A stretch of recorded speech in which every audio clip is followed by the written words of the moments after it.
following is a presentation of the Belly Up Sports Media Network.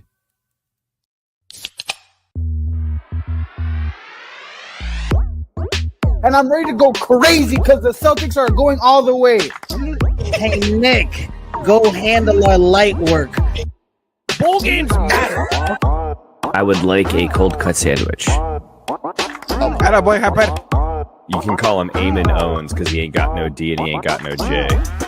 James Madison. Turn your body cams off. Do what you do. Hey, everybody, what is going on? It is Sunday again, and we're here because holidays screw everything up. This is Grapefruit Sports. I'm Mike. With me, as always, is Scott. Scott, how you feeling, man? To the millions watching at home and the millions around the world, thank you for joining us. I'm good, man. How are you? I kind of went DX and then just bailed. Like I was waiting for you to tell everybody to suck Yeah, it. no, and I just wanted to do the numbers part, just to emphasize how many millions are watching us. It's Sunday, man. You know, view count was gonna be low on a Sunday, bro. It's Sunday during the holidays. Yeah, exactly. It's that week between Christmas and New Year's where nothing matters, nothing makes sense, nobody knows what day it is. So of course we go live on a Sunday instead of Tuesday, because why the hell not? How was your Christmas, man? Did you have a good one? Gabe, by the way, said sick shirt. Mike, thank you. This was in my stocking this year. It was the blue blob, rising up, man. And he's got like the full on here. He's got the full on like Jordan pose. It's the best. That's nice. That came with tickets. That dry fit? It is dry fit. Oh, it's dry fit. It feels good. I feel nice in it. And this came with tickets to the Xavier UConn game coming up in January. So nice. Seeing Xavier come up short against the national champs. That's always a fun time. Not cool, man, but I get to boo Dan Hurley at home. Hey, look, I paid and I'm still paying to go there. I can say that. That's how I feel about that. It's not an outsider. It's just a realist who's on the hook forever. This doesn't compare though to your Christmas present because you won Christmas this year, Scott. Well, I don't know. It's just me and you tonight, which it was. Mookie was going to join us, but he's sick. And shout out to Mookie. He was feeling quote pukey, whatever that means. So he's at home feeling less pukey. We hope. But yeah, I wanted to. We were all excited about my Christmas present. I would like to rock it on the show. I was going to rock it tonight, but I'm going to save it. So that's a little teaser for future. Also, I didn't want to debut it on a night when, although there are millions and millions of people watching us, I wanted to make sure that like the maximum amount of people can see it. So when we're back to our regularly scheduled programs, I will bust out the Christmas gift. Scott, Gabe is rightfully pointing out in the comments too. You didn't get out of paying for X. That's weird. That's weird of you to like. They literally, what are they gonna do? Take the diploma back? Yeah, that's one of those things. I feel like because X got their money, right? So it's not X that I'm worried about. Like X is already collected from me. It's all the debt collectors, and I'm scared of those people. Like I'm scared of like the government with their I owe them. They got those loans that they got, and then I'm scared of those people. The alphabet boys scare me, but individual institutions like hospitals, nah. Nice to see there's a lot. Trust me. Look, you know your boy, if he could have gotten out of somehow paying for school, would have. I've looked for every loophole. I'm stuck paying for this. Shish. You just stuffing the diploma on the bottom of the shopping cart as you go out the door. Yes. Nothing else in here. Sorry, I don't know what you're talking about. See you. Bye. But I do take the time when they call.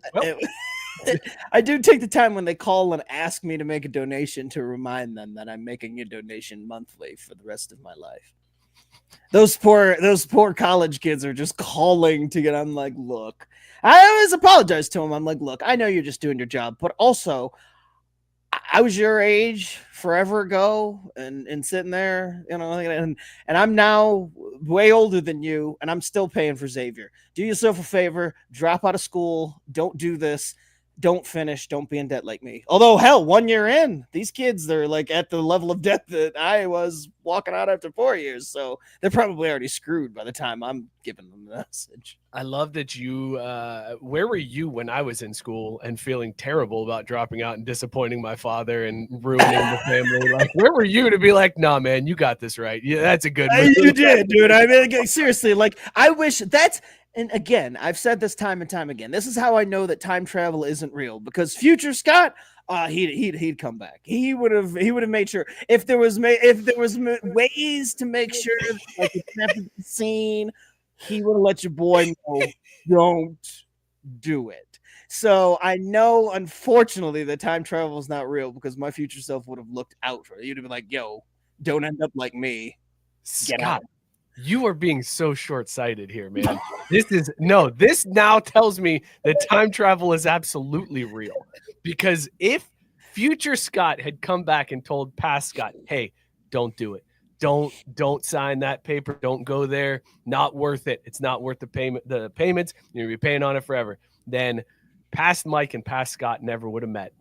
And then Craft Brewed Sports would not have been a thing. So this is just future Scott being like, you got to eat this one for a little bit, man. You got to take the bumps on this one, because then you're going to do a podcast. And it's going to be in front of millions and millions of people one Sunday night. So you have to do this, man. Well, I'm going to make you, I'd also like to say to call future Scott a dick then for not leaving at least some sort of hint, some sort of like light at the end of the tunnel. Like, hey, it really sucks now, but also this podcast is going to explode. You can't do that, Scott. That's how the time-space continuum gets ripped. You can't give him any hints. You have to let him figure it out for himself.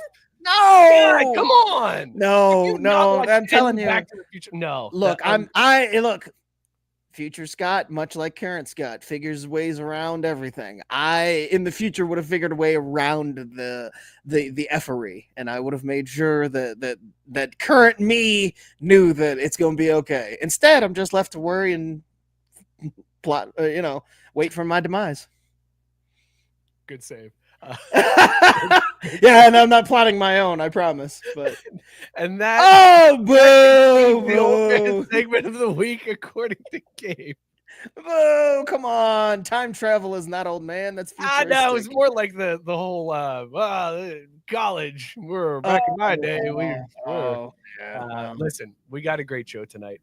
We're gonna talk Pop Tarts Bowl because it's the greatest thing to ever happen to college football since the invention of the forward pass. Pop Tarts Bowl. We got to talk this Cam Ward issue and complaints about Cam Ward and his opting out. I want to get to the Chiefs and the power that they hold going into the last week of the season and what they should do, what they should want to do. Shedeur Sanders jinxed himself. We got to talk about that. And LeBron thinks that the NBA still owns Christmas, even though they clearly do not anymore. Before we get to all that, though, let's talk about these beers that we were drinking tonight. Scott, it's the last show of the 2024, last show of the year. You're coming in strong. You're still on vacation. What is in your mug tonight? I have a single beer tonight. Ooh. Because I am coming in heavy with the Goose Island Bourbon County Reserve. This Imperial Stout comes in at 14.4%. It is aged since 2022, and it was once aged in Booker's, Knob Creek, Basil Hayden, and Baker's bourbon barrels. It's good. And I cracked it slightly before the show started, and I told Mike, this is the dangerous type, because if it is 14.4% like it says so on the bottle, it does not taste nearly boozy enough to be said. Man. And I'm worried, but it is so good. That bar said drink 4 of them, Scott. Just pound 4. I would be dead. I can promise you that. Because I mean, it's not like super boozy. Like I've had bourbon barrel aged things before that you're just like, wow, is there beer in this bourbon? And most people would say, oh man, that's a good thing. You got more of the bourbon. But no, like you still kind of want that beer flavor in there, so it's drinkable instead of like doing shots of beer. And that's what this is. If I drank 4 of them, I'd be dead. I'm just gonna put that out there right now. But man, this is the dog. This is the golden retriever. This is the most loyal of dogs right here.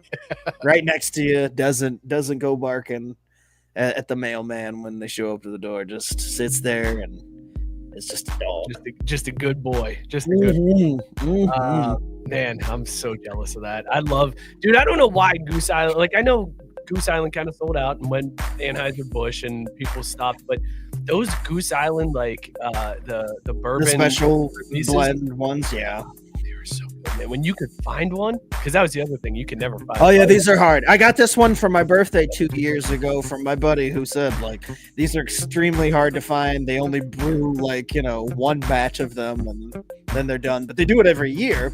It's just, they do the one batch, they sell out, and that's it. So, man, that's amazing. All right, let's see what you guys are drinking tonight. Without Mookie here, this is really throwing me off. I'm like, all right, Mookie's not here. What are you guys drinking? By the way, Mookie's wife had a brilliant idea as we tried to limit. Did you notice how I was trying to? You did. That's what I said. That's why I said great catch the first time, because I thought you had caught yourself really well. So we're trying to rein it in a little bit, be a little bit more network appropriate, and we've got a board now. We're taking bets in true Mookie fashion, taking bets to see where the F-bomb falls. Who drops it first? This week, the odds were Scott at plus 150. Drew was at plus 250. I was at plus 550, which seems... That seems a little. I'm kind of disappointed. I should have been a longer shot than that. But then other was plus 800, and I was like, "What other? Like what other?" And then I thought about it. I was like, "Oh, I guess like last week when we played the golf transition, we like got hit with an other at that point. So maybe that's the one there's one that catches." I didn't realize, but guess what, everybody? If you had the other, congratulations, because Gabe's beer this week is F2024, Foundation Brewing Company. It's triple dry hops, triple IPA, 9.7% ABV. Bad news, Kennels anti-dogs. Oh!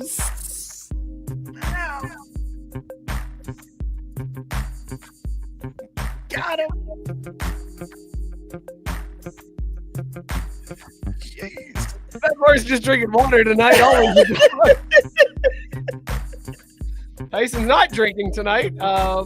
Just a firm statement. Throwing that out Not there. drinking anything. Not drinking tonight, and not water, not juice, nothing. Just not drinking. Staring blankly, dry mouth, just Eating salty potato chips and refusing to drink. Gabe is saying it doesn't count, though. That's the name of the beer. Unfortunately, sponsors would still count that game, so the plus 800 pays out, whoever has it as their pick. This week, last show, 2024, I'm still feeling festive, Scott. I'm still feeling Christmas. I've got Cookie Exchange milk stout. I knew it. I was going to be disappointed if you switched it up, to be quite honest with you. I was like, if we get to the last week of the year and he gets a different beer, I'm going to be mad. I had it planned out perfectly. I had to refresh twice, but I had enough to like get me through 6 shows, and then I had to miss that one show for the kids' concert. Now I have 2 of them tonight, so we're finishing off the remainder of my Cookie Exchange milk stout. By the way, Biscuit chiming in here with a hot chocolate, warm, comforting. It's a St. Bernard with the barrel hanging from the collar. All right, let us know in the comments what you guys are drinking, and on Caesar scale whether or not it is a dog. Scott, we are starting off this show tonight with a little football.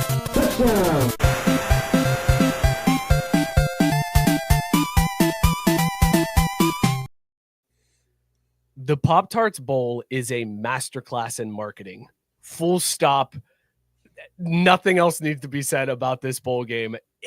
We're in 2024, and there are a lot of bowl games that don't matter. I know I say in the beginning of the show that bowl games matter, Scott, but there's a lot of them now that do not matter. The Pop Tarts Bowl matters, and it matters because of how great they act being the Pop Tarts Bowl. Scott, you're not a college football fan.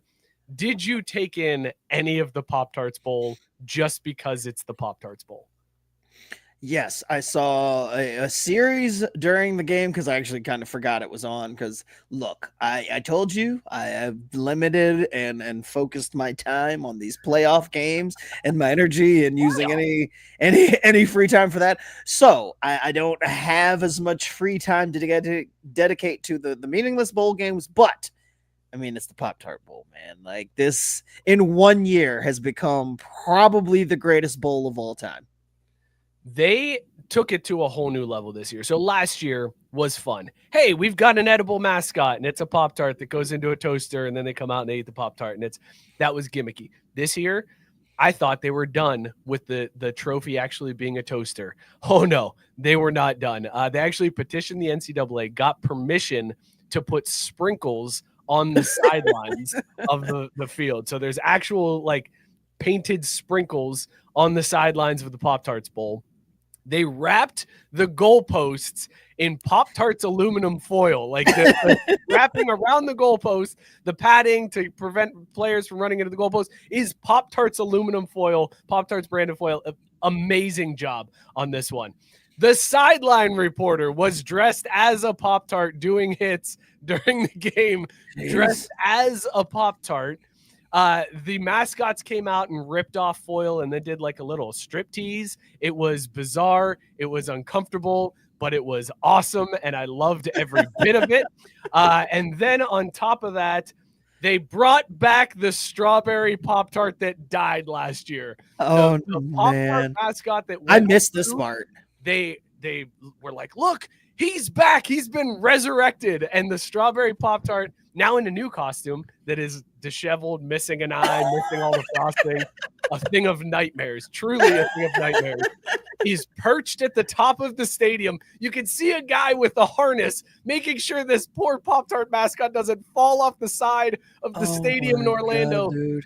What an amazing bowl game. What a fantastic bowl game. God bless you. Excuse me. Don't worry about mutes. Who needs Yeah, I know. Sorry. It came out of nowhere, dude. Sorry. Professional show. Yeah. What an amazing bowl. And Blake, our buddy, Money Blake Weather, decided to hop on the stream with us tonight. A little late show edition. Blake pops in the middle of the Pop-Tarts discussion. Blake, you're not a college football fan. You're coming in blind, and I'm showing these slides. What's going through your head? I'm like, yo, that makes sense. Like, I'm glad that they brought back this, like, Pop-Tart, man. Like, you got to show love. Everybody's got that fucked up pack of Pop-Tarts in the back of their closet that they haven't checked on, and you don't realize it until you do some sort of spring cleaning or moving. I should know. I moved recently, and I found a pack of Pop-Tarts. I did not eat it, but, like, I imagine when I opened it, if I ever opened it, it would look like the mascot guy right there. Like, it would probably look like that. And so I think that you need to have representation for everybody. I felt great right now for you. Were like, oh, we brought him back, because I'm like, they brought me back too. I'm kind of like the melted Pop-Tart in this equation. That's what I'm saying, right? Like, so strawberry Pop-Tart money. Actually, strawberry Pop-Tart is my favorite type of Pop-Tart. So I do feel a little sad that they brought the fucked up one is strawberry, but you know, you can't win them all. You can't win them all. Is this like the like when they show you like pictures of famous actresses and porn stars without makeup? It's like, here's this Pop-Tart. This is what they look like without makeup. The makeup on that Pop-Tart. Good Lord. He's missing an eye too. Like, how do you even cover that up? Like, I wouldn't even know where to begin. There's probably a tutorial on Instagram or TikTok that I'm missing about you attaching an eye to yourself, but I hope the rating level of this went up. Like, this was like, it was going to be just, TV, regular for the kids, just TVG or whatever the rating is. And then they're like, oh no, the mascot doesn't have an eye. This is a mature rating here, folks. This seems like, horrific it's not to show for to your kids. kids. Yes, it seems horrific. This seems like the movie The Substance. And if you've seen it, you guys know what I'm talking. If you've never seen it, well, go watch it. It's a good movie from this year. As somebody that hosts a TV movie review podcast channel, but like, this feels like representation for the movie industry almost. So I don't know what the point of the Pop-Tart man is, but It was a mascot, Blake. So so last year the Pop Tarts Bowl was the first year of existence, and the mascot they advertised it as the first ever edible mascot. Okay. So the mascot comes out and he's strawberry Pop Tart and he's got the sprinkles and he's dancing around. He's like, everything's fun. This And sounds then at the end of the game, they great. put him into a giant toaster and he came out as an edible Pop Tart that the team all just grabbed at and scooped off the frosting and ate. So then Strawberry Man is dead. He's gone. He's eaten and he loved it. He was proud to give himself up. It was a sacrifice that he made to the bowl game. And then this year, bam, he's back, baby. Zombie Strawberry Pop-Tart Man. I saw this in The Lion, the Witch, and the Wardrobe, and the resurrection looked much better for Aslan the Lion. So I don't know what to make of. Are they going to do this every year? Did they put the new Pop Tart this year into an oven?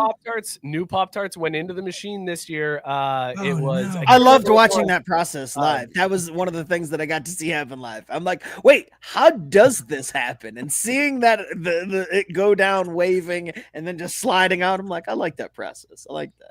I love that they make the Pop Tarts very happy to be chosen, to be the one that gets eaten. Like they're holding signs that say like follow your dreams come true as they get lowered to their death to be eaten by ravenous football players who just played a very grueling game. The game is so much fun.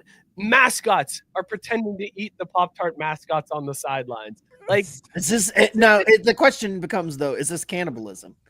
Well, it is mascot on mascot crime. That's what I'm saying. Like, is this cannibalism? Because it's, a different race of mascot eating a different other race of mascot, but still in the mascot family.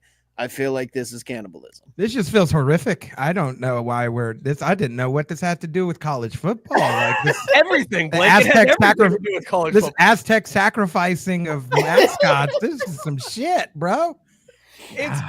This is college football now, man. It's like we have playoff games and then we have the Pop Tarts Bowl. You tell me. I'm new to this. I'm new to the game. I'm barely watching UT for the first time since Vince Young played this year. So, real quick, good time to hop on that train. By the way, great time to just get back into it. Be back to being a UT fan.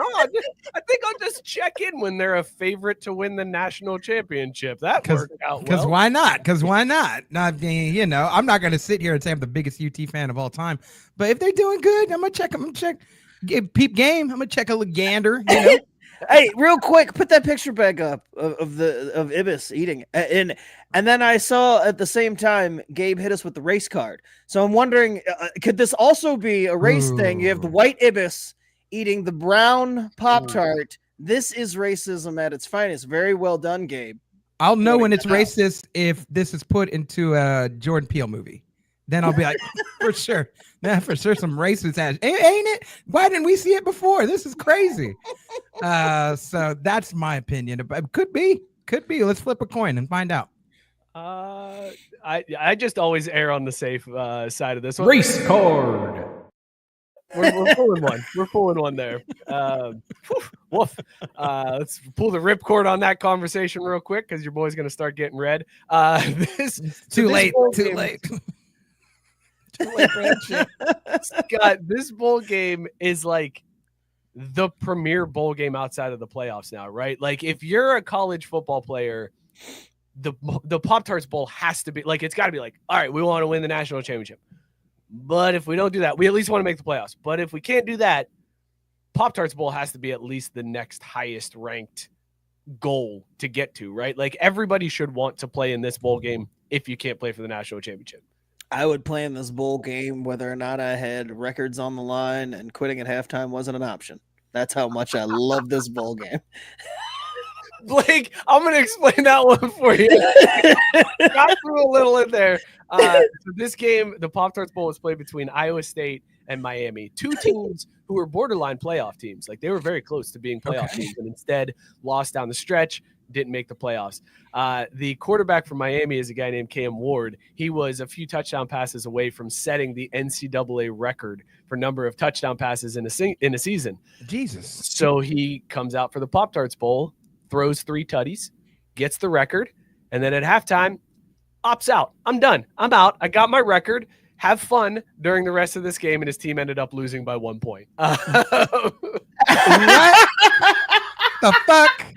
kind of shit is that, man? Come on now. You know what? I was gonna say. I was hoping. Real quick, Blake. Uh-huh. I just want to point out that other came in, whether we chalk it up to being game or not. Vegas wins again. I like to point Blake, that out. you have completely cashed Vegas got wiped out because that was a plus 800 odds. Oh yeah, we had odds to see who was gonna drop the first F-bomb on the show, and Blake. You're killing it, my man. Nobody had them odds. I was like plus 1,500. Nobody bet the other. Sorry, as you were saying about. I was just gonna say, I hope this ended like happy, like it was gonna be like, and they won, and I was gonna be like, a lot of people would do a lot of stuff. They'd be like, what would you do for a Klondike bar? What would you do for a Pop Tart? But he didn't win, so I couldn't make that joke. But the other team, I guess, wanted that Pop Tart money a little bit more. They wanted to eat a Pop Tart a little bit more. I don't really know what the motivation was, but also kind of fucked up, bro. Hey, kind of fucked up. That's it. Well, you are not the only person who thought that, Blake, because the internet was ablaze. Because all of a sudden, like, Cam Ward is just standing on the sideline. He doesn't have his helmet on, and they're like, why is Cam Ward not playing? And then it comes out after the fact that he was pulled at halftime because he got his record, and that was all he needed to do in this game. And for the team to lose by 1 point, you would have thought Cam Ward went out there and murdered children on live TV because that's about the reaction that he got. They were people that were like, no NFL team. If I had an NFL team, no way I'd draft him. This guy, there's no way. I can't believe you would do that. You're the quarterback. You're a leader. You're going to go out there and pull this crap. I wouldn't draft. I don't even want him on my team. I don't want my team to take him. Scott, I would put him in my Pee Wee team. That's it. He's not going. He's not going on my flag football team. He's not going on my fantasy football. He's not going anywhere. Back to you, Scott. Scott, it's 3rd and 2. Scott, if you're an NFL GM, do you look poorly on Cam Ward after this one, or do you feel like it's okay? I could deal with this. I mean, it's the pros, dog. Like this is the game. They're like, these pros will quit at halftime over less. So I mean, I feel like the opportunity to not hurt yourself going pro and in this game. And look, I mean, as much as I love the Pop Tarts Bowl, if you're Cam Ward, like why risk it? And you got the record, good for him. If Miami fans are that butthurt, then why they should have been butthurt when they lost 2 or 3 weeks ago, like when they blew that one to not get in the playoffs. That's when they last 3. Yeah, like they should have been butthurt then, like not butthurt in the Pop Tarts Bowl. What's crazy about it, Scott, is it's not just Miami fans. Like it wasn't. If it was just the Miami fans that were upset, I'd be like, all right, I get it. I understand why. Like you lost the game and you didn't want to lose, but it's just random fans chiming in that like they're it's all these outside fans, the same ones who are complaining about the SEC not getting the playoff teams are mad that a guy on a team they don't even cheer for opted out at halftime. And then way to call me out, Mike. Way to call me out, Mike. That's great. It's them damn Texas fans out there that just joined the college football world that are trying to figure out fucking everything up. What I was gonna say, Scott, is like in the year that we've seen with like NIL money and transfer, like this is probably the most power players have, right? Like this is the epitome of player power within college football. And this just shows like how much power these players really do have, that at halftime they could just be like, I'm done. I'm out. I got my record. I'm good. You guys can have fun the rest of the way. Like this is what we've wanted all along, is the players to have this kind of power over college football. And we said this was coming. I mean, remember the first time this happened, 5-6 years ago or whatever, when somebody from Ohio State or somebody, one of those big bowl games towards the end of this year, after Jalen, your boy Jalen got hurt in that bowl game. And I'm not trying to bring up old memories, but it's like he got hurt in that bowl game and was a consensus like top 10 pick coming out of the draft. And after he got hurt, pretty much everybody was like, I'm not doing this anymore. If I'm not playing for a national title, any of these bowl games that don't mean anything, and we said then, this is going to happen more frequently, and it's going to happen with more high-profile guys, and now you got guys that's just like, oh, yeah, I mean, I'm getting drafted at all. Like, I love it. I mean, why should he risk? What should he do? Like, he got the record like he wanted to. The school gets to have that name, their name next to the record too. Obviously, they wanted the part of it too.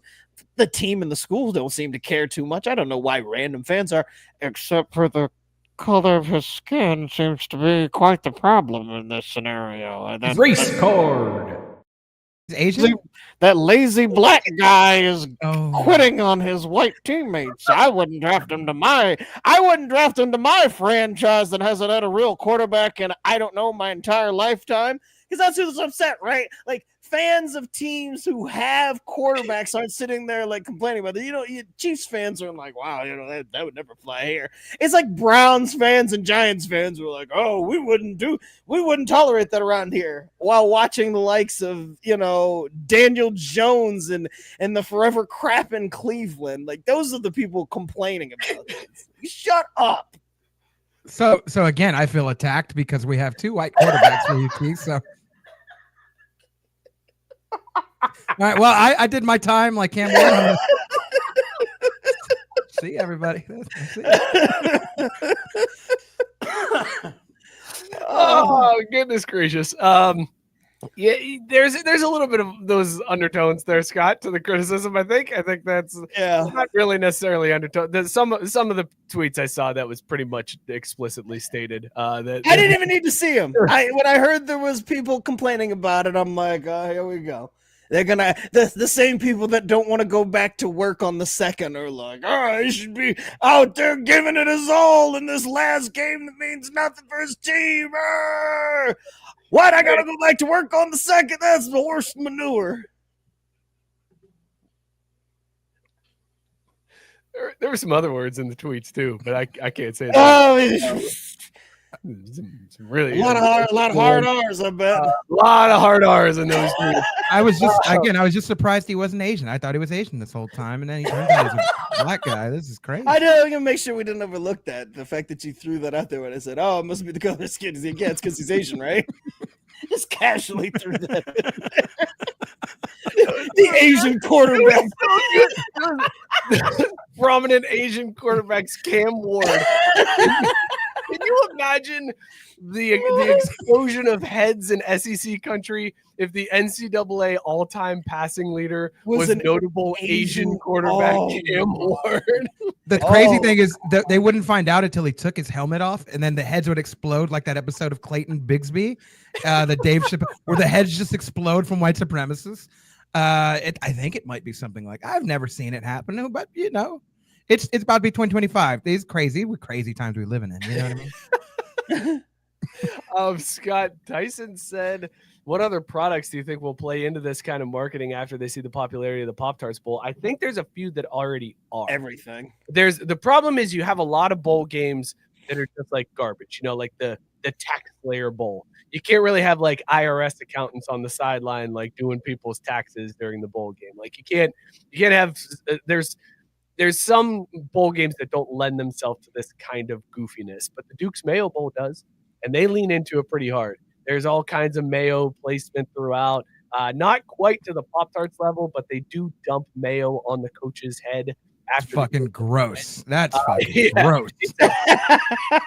It's a mayo dump, Blake, like the Gatorade bath, but with a thing of mayo. I saw a movie like that once. Never gonna watch it again. You know what I mean? That's just not my taste. That's just not. I saw a movie like that once too, and then my parents had to get a new computer. And I think the movie was called Mayo Dump. Yeah, not renting that again. Not my mistake. I wondered why it was in the back of the Blockbuster past the beads. You know what I mean? That's fucking weird. It's one of those ones that accidentally got put in the family section behind Homeward Bound. You're like, whoa, what? Mayo dump? I don't think this got put away correctly. Let's rent it and find out. No. Also, don't rent it and don't find out. Like, do yourself a favor. Just listen. You don't want to watch that movie. You're stuffing the Mayo dump cartridge like 4 videos deep, and then like also 2 underneath it, and you're just like, oh, here you go. So that the guy's like, oh, Die Hard, Home Alone, Mayo dump. Oh, no, don't say it out loud. How'd that get in there, man? Sorry. Also, Leprechaun is the next movie under there. Why? Because you're just trying to like mix a plethora of things so you don't get caught. Who knows? I don't know, we want to talk about old people segment of the week. Let's talk about when you would go for Friday night rentals and you would rent like 4 or 5 movies from different genres to take home for the weekend. But you know, there were the people that snuck that porn in there. Like, you do think that people were renting things that they didn't actually want to rent, so that it threw off the people in the counter. Thus, Craft Root Sports was born. I love this. This is a great backstory. First of all, let's talk about this. That's great. Okay, I never did it, but if I did, I'm trying to figure out. That's what OJ said, but continue. if I had done it by my one, I'm trying to figure out what method I would go to. Do you go straight to the back and get that one first and then like pick around it? Or do you like go down the aisles and you're like, oh, this one looks good. What's back behind this door? Oh, hey, yeah, you mix it up. You mix it up. Pick something here and then go out and like continue shopping. Like, what's the proper method? I feel like you want to get in. But you go in and you grab a new release, right? You get the movie that you do want to see when you're not, when you're not watching Mayo Dump. You get the movie you actually came to see.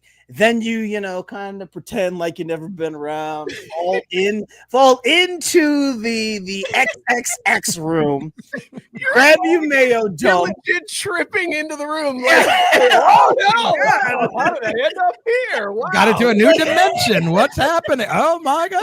Like it was a secret door. You're like, oh my God, how did I end up here? All right, you grab Mayo Dump real quick. Then you come out, right? And then you grab that movie that you've always wanted to see that's like just off the new releases, but you kept missing out. You grab that too, so it's still kind of new. And then you grab an old classic. It just anything off this. E.T. Oh, look at that. I can grab DT. It's for the kids. It's it's timeless. Then you go up to the counter. So you've got new release, kind of new movie, timeless classic, and your Mayo Dump. Yeah, man, gotta do it. Yeah. Gotta have them. A lot of people are saying Mayo Dump under my administration. Mayo Dump is gonna be great. Make Mayo Dump again. Yeah, let's do it. It's gonna be great. A lot of people rented. Guys, you can't spend a lot of time in that section either, right? Like, no, you have to know exactly what you're going in for. Either you got to know exactly what you're going for, or you're just grabbing blindly and you're hoping for the best because you don't want people to think you're lingering in there like looking for a specific title, right? You're not like, you can't go in there knowing you want Mayo Dump and like searching for Mayo Dump and people are like, why did you spend so long? Oh no, I was trying to find Mayo Dump. I just like, you got to just either go in there, know exactly, like beeline, right? For you're a vet, been there before, but that first time you're not a vet, Scott. You just got to grab and go, like whatever. And then you end up with like, oh no, I got Mayo Dump. I guess I'm watching Mayo Dump at this point. Like, that's a dangerous game to play. I mean, you get in there, you figure out which way they're going, alphabetical order, you hit Mayo Dump, you go. I don't feel like first time matters at all. You quit it, you get in there, you quick, get your bearings, bam, there's M, I'm out. Yeah, so this all happened in the wrong section of M. What if you're in the wrong section of M? Like, you think you're getting Mayo Dump. Oh no, they put it in D for dump. I'm in the wrong section. Then you get Mail Dump, and that's a whole nother set of problems I don't think you walked into the store for. All I'm saying.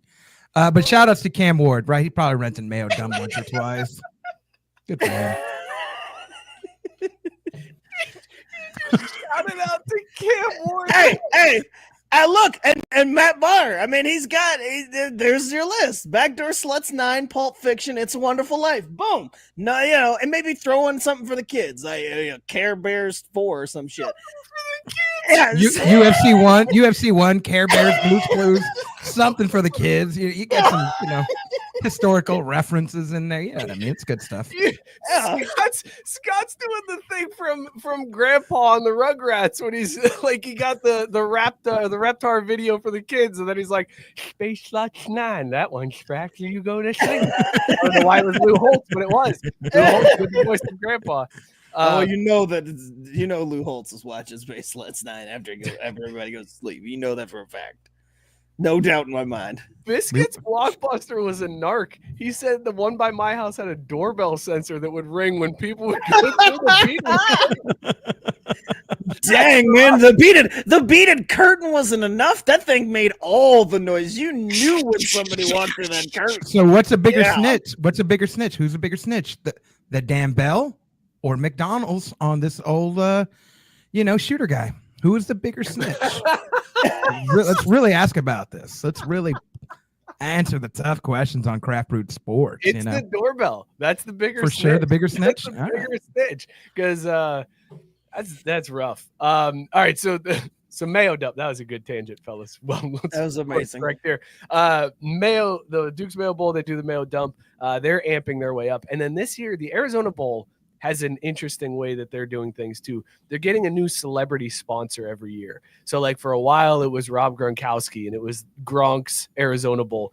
This year, Alex Jones. Yeah, I'm with it. Let me tell you about the Arizona Bowl. We goddamn it, we're at black helicopters. We're all around. We've got the drones. We're taking over. Arizona. Everybody knows Area 51's not too far. Let me just tell you, Infowars.com. Everybody, we'll be right back. I was waiting for Alex Jones to tell me the Mayo dump was a false flag. That was true flag. That's true flag operation. And we all got the documents proved. I've seen that on video. Oh my god! The documents to prove it. Why'd you let me on the show? First of all, that's gross. This is exactly why. There's only two of us. We needed to fill time. The Arizona Bowl this year's sponsor was Snoop Dogg. So Snoop Dogg took over. It was his bowl game to do with what he wanted.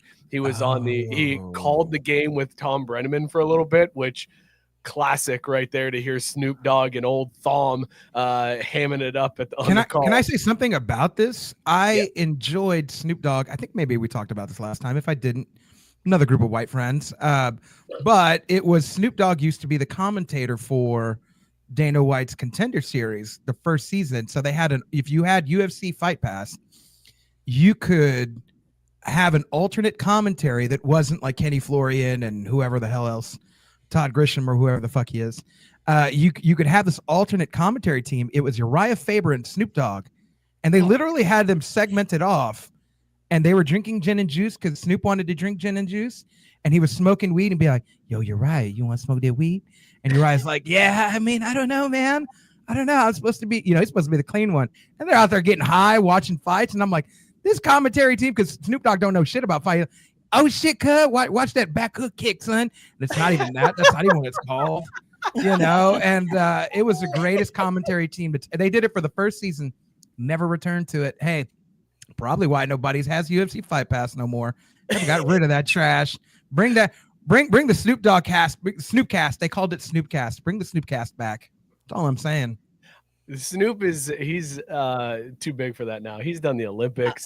Listen here. I'm okay with that Snoop take, but let's rewind. I'm not gonna let you gloss over the fact that you said my other group of white friends when you made that comment about having spoken about said topic. So I said what I said. Yeah, I know what you said. What you said, you son of a bitch. I just want to make sure you know that it didn't go unnoticed.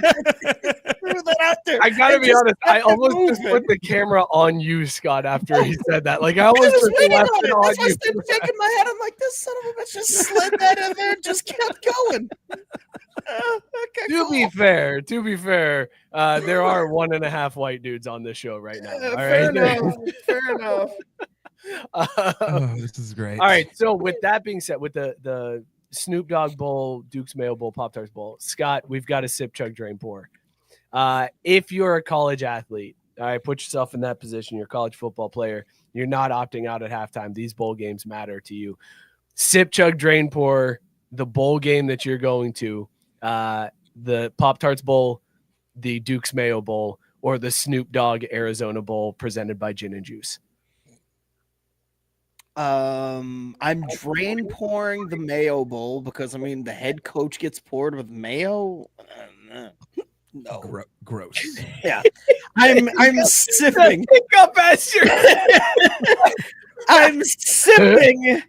I'm sipping the Snoop Dogg Bowl because I mean it's Snoop Dogg, like of course. And wait, no, I'm taking that back. I'm chugging the Snoop Dogg one, and I'm sipping on the Pop Tarts Bowl. Like I don't think anything's gonna beat the Pop Tarts Bowl. It's gonna take a really creative life hack to beat out the Pop Tart Bowl.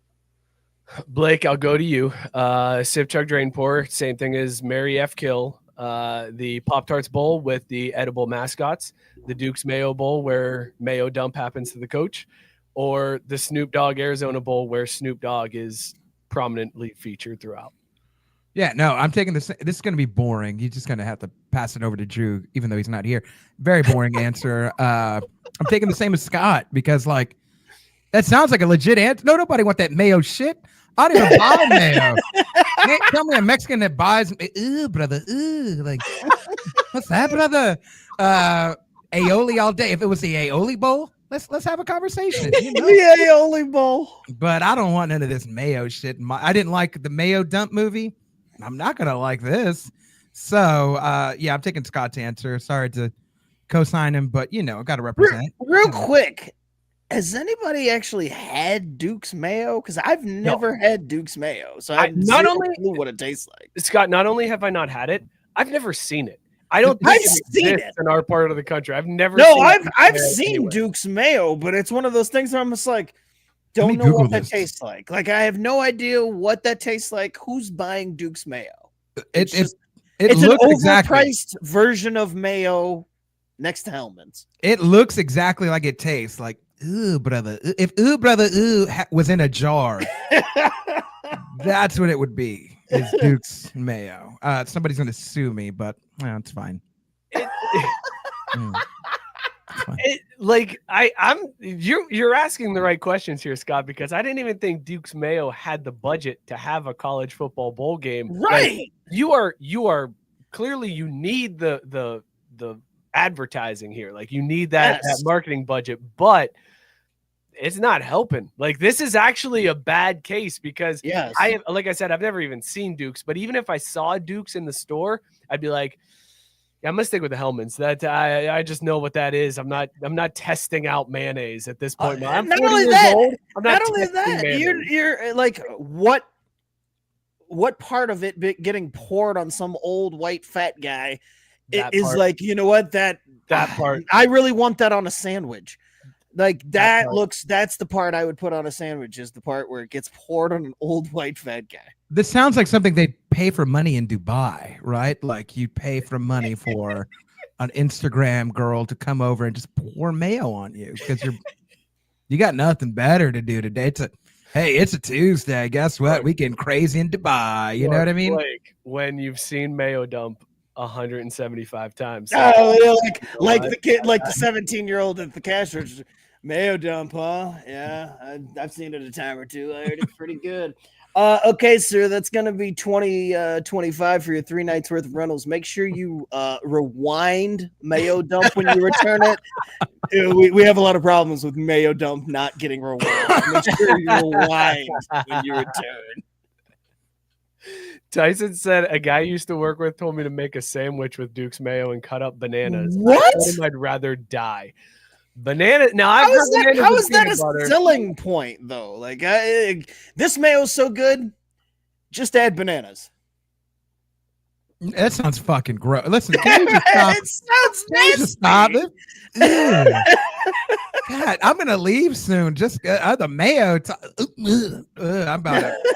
Mm-mm. All right, now I trust Biscuit. Biscuit does say Duke's is the only mayo I will buy. So maybe this is one of those where the mayo is overpriced for me and I don't even see it. It's too high of a shelf that I don't have the funds to look up there and see that Duke's. Can you click Gabe Goliath? It says sounds like a white sandwich. That sounds Gabe, I'm with you. I'm Mexican. We don't eat that mayo. Ugh. Like just I don't have another word. It's an onomatopoeia at this point. Ugh. Can you just write out ugh in that shit? I have no further comments about this. It's please. rough. Adding a banana to that that's What the fuck is wrong? God, guys, I'm with you. I'm right there with you. As much as I hate to say it, I'm drain pouring the Duke's Mayo Bowl. I'm chugging on Snoop Dogg, and then I'm sipping the Pop Tarts Bowl. So I'm in the same boat as you guys. The only problem is the Arizona Bowl is going to have a new celebrity. So we've gone from Gronk to Snoop. We need a new celebrity to take over after this contract with Snoop ends.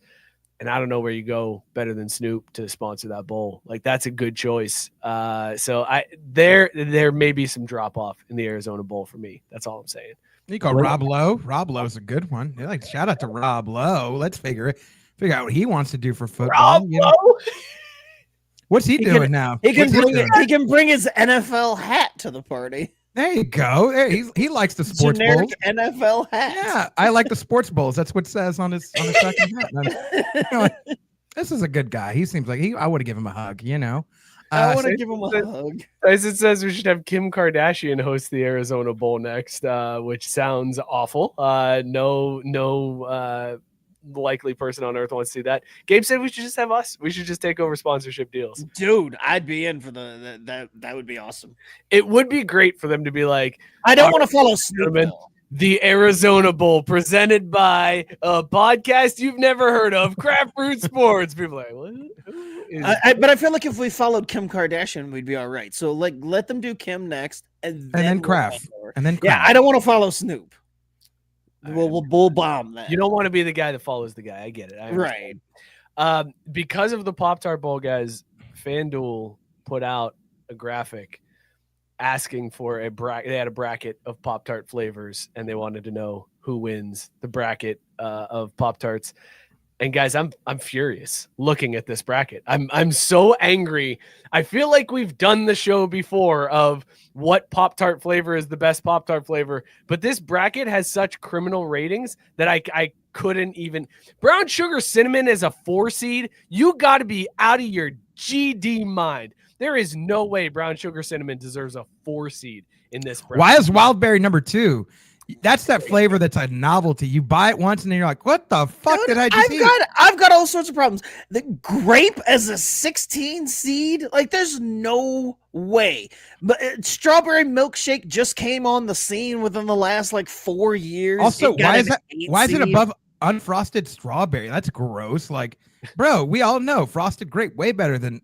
Come on now. Confetti cupcake? What are we doing with these? I didn't even know that was a flavor. I'll be honest. Yeah, right, exactly. Like these are just put on there to be offensive. And I told Mike when I saw this, I was like, look, they made sure that you're gonna have to make the stupid choices because the way the bracket works, the entire right side of the bracket is trash. Like, let's be honest, it's trash. No. Hey, whatever. I will not stand for you saying the entire right side of the bracket is trash because the entire right side of the bracket is not trash. It's just not Brown Sugar Cinnamon level. Did you have this? S'mores Pop Tarts, not bad. Frosted banana bread, are good. Sleeper. That's a it is upset good. Guaranteed. Oh, how that's dare 100%. you call that trash, Scott? But what I'm saying is you? it's trash and compared to like how many other Pop Tarts could they have listed on this side? Like this doesn't even seem like the best of the kooky flavors. You Okay, know? I just want to know if Mike defended the right side of the bracket when it came to the election and he fought for it this hard, because he's defending the right side of the bracket really, really, and it makes me now suspicious of what Mike's now and then. As I'm hearing him talk, I'm like, white people made this bracket for all the minorities to fight against one another. They made we're going to have civil war started because of this goddamn Pop-Tart bracket. And we all know this. Bring it back up. What type of Pop-Tarts were those people eating on January 6th? I think the right side of the bracket has the answer. No. They were like, I'm having a s'mores Pop-Tart, and then I'm going to raid the Capitol. Let me have a Wildberry, get a little wild. First of all, no. Fucking shit. We got the documents to prove goddamn Wildberry. The gay frogs are eating the Wildberry Pop-Tarts. That's why they made them numbered. And they're raspberry. What goddamn? We know raspberries are grow. This is what we know. Let me just tell you, InfoWars. We got all the information on raspberries. Chocolate. There is no way. There is no way.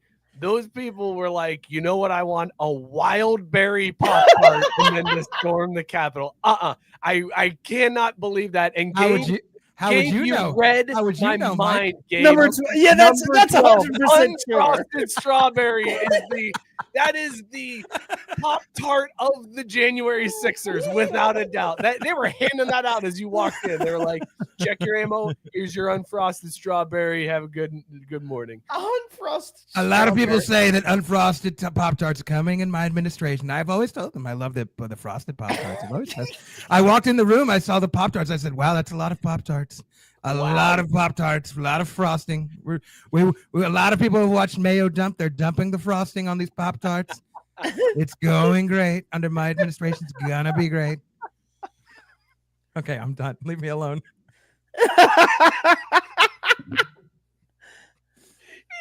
Leave me alone. Oh shit. All right, Scott, what's your final four in this bracket? Looking at this, I mean, there's bracket. no doubt that it's strawberry and brown sugar cinnamon coming out of the left side. Correct. And then I'm in agreement. And on the right side, we've got s'mores and banana bread coming out. Bingo. Like you those and are, I, same yeah, page. those are are going your to final diverge here in a second, but I'm with you so far. Go ahead. Right. Blake, is that your same final four? Yeah. I was like a little tempted because I'm like, I like the frosted confetti, but I'm gonna also be like, I've never seen that flavor. The one on this whole list that I've never seen in the wild is that confetti cupcake. Yeah, I've never seen that shit. That makes me feel like it's not real. Yeah, all the rest of them I've seen on shelves. Mm-hmm. Can I just say, cookies and cream gives s'mores all at once, but s'mores still comes out on top. Okay, I'm okay with that. I think I was gonna say that's probably the toughest of the final four. They did it like that game yesterday, the 42-41 game. Yes, it probably came down to it like. Right, was that the Miami game? Was it? Yes, it was. Okay, it was. So then I'm on the same. We're doing college football and Pop Tarts all in one. So do you think Cam Ward was playing for cookies and cream and then quit at halftime? He bailed halfway through, and that's why s'mores comes out on top. He was he was playing for cookies and cream. Yeah, he quit. He quit at halftime. All right, so we've got frosted strawberry, frosted brown sugar. Those lazy ass cookies and cream Pop Tarts. You know how they are. You know how they do. You can't trust them.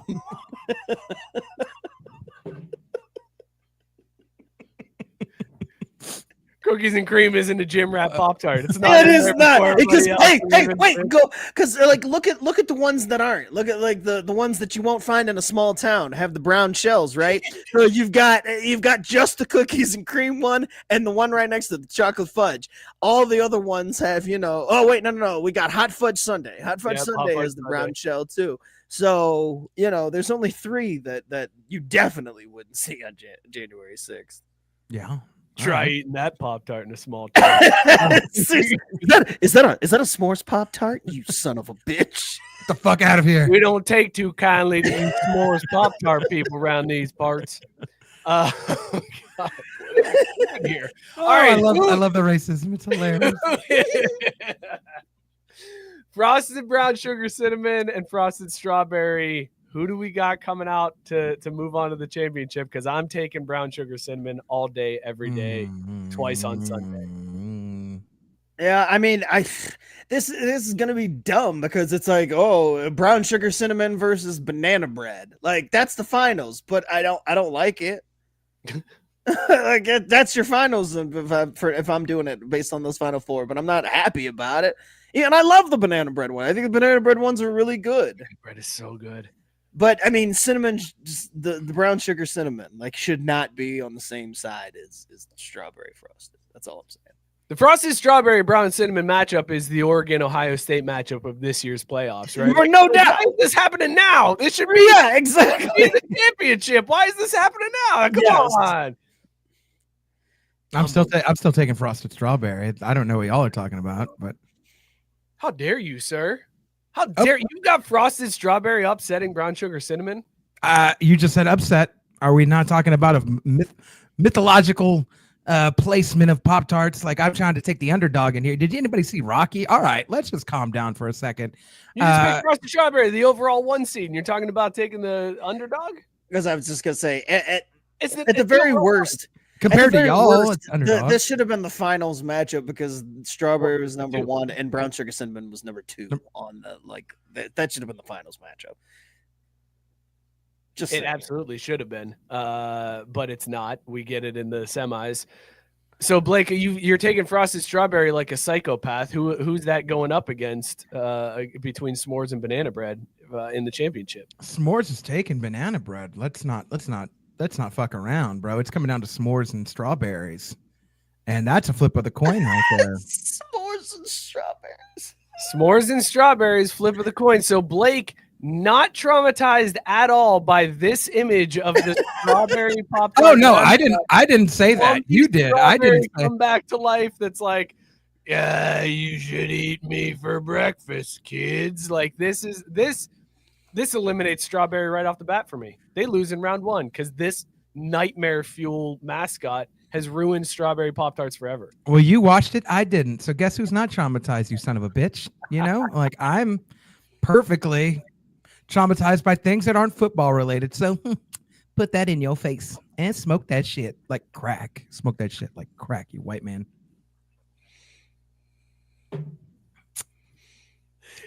We'll be right back. It's 3rd and 2. Keep it right here. We keep it right here. We'll be right back. Pause for station identification. Let's shift gears. Let's talk Shedeur Sanders because Scott. Oh, I watched that game. Y'all. So let's talk about this. Woof. Shedeur and Colorado played BYU in what they were calling the People's Big 12 Championship game. So it's very rare for 2 teams from the same conference to face off in a bowl game, but with with conference expansion, this is going to happen more and more often. So we had BYU versus Colorado, two Big 12 teams playing in a bowl game, and there was some soaking going on. There was some soaking going on last night. Let's talk about this. Let's talk about how soaked these BYU people got the football players got after the game. You guys know what I'm talking about? Oh, I know. We know all about it. You guys hip to the lingo? You guys know what's going on? We've covered BYU a couple of times this year, so we know all about the soaking situation. These Latter-day Saints, they out here, they're soaking under my administration. I walked in the room. I said, wow, that's lots of soaking.